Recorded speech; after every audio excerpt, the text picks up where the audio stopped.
I used to live in the Blue Triangle at 725 North Pennsylvania. I lived there 5 years, 10 months, and 13 days. They wouldn't renew my lease because I complained about some things going on in the building. That's the reason they didn't renew my lease, and that's how I became homeless.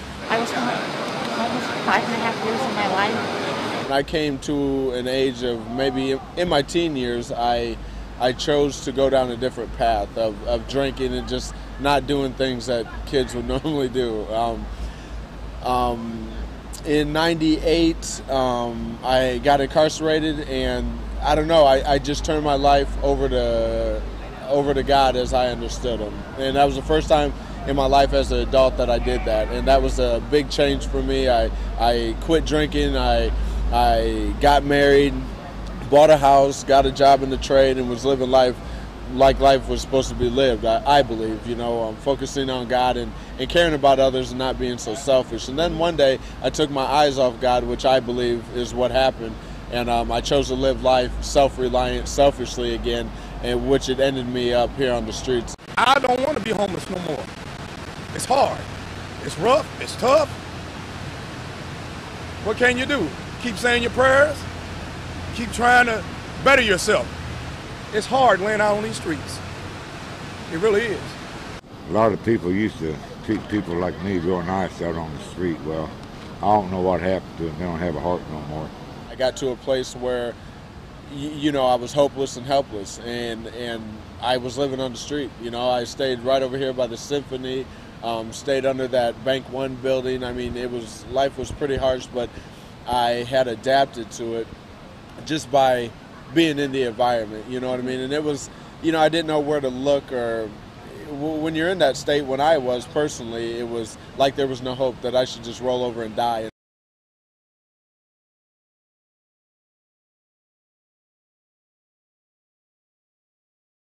We connected, like she really sincerely cared about where I was at and how she could help, and I didn't know how to take it at first because I didn't want to trust anybody, and I shut off to the world, in a state like that.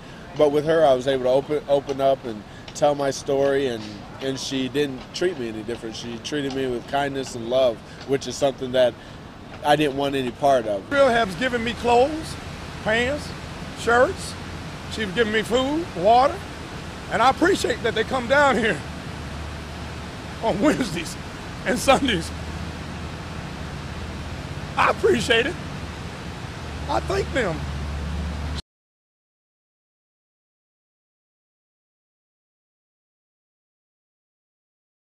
One thing that we really try to bring out with the PourHouse when I started the organization is that people have a name. They aren't just another face. They aren't identified by their current housing status or anything. And so for us, it's really about developing relationships with people, developing a sense of community and a network of support so that they have the tools that they need and the support that they need to make the decisions that they want to for their life. And that's a big thing for us, is really wanting people to feel like they're setting the agenda for their life instead of us, that they really are determining the steps that they want to take, and then us coming alongside them and saying, how can we help you take those steps? We need the help. We need help. We really do. We need help.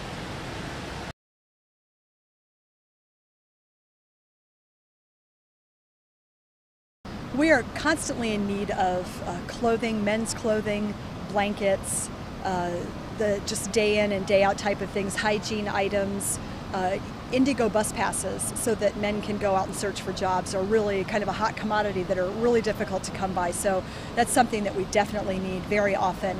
And then just general financial support. It really takes a lot of money to do what we do out here. And we wish that everything were free, and we actually are really blessed with a lot of in-kind donations, a lot of people who donate our food and donate different things. But it's nice to also have money to be able to purchase items if we need them.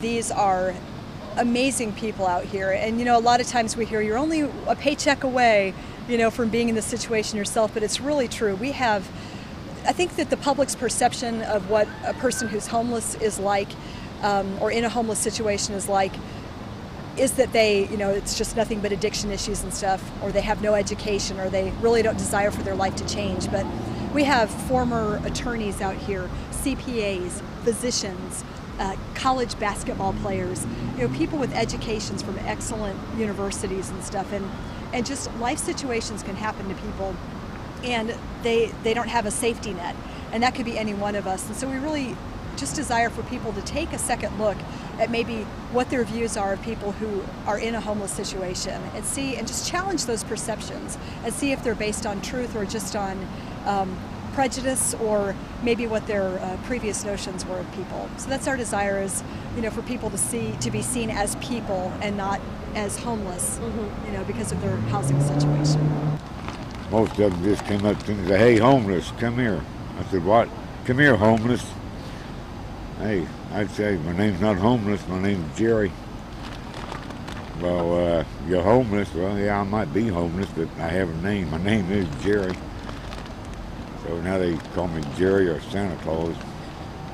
I don't care. Hey, Santa Claus is better than being called homeless all the time. My name is Chad, not homeless. My name is not homeless. My name is Chrissy.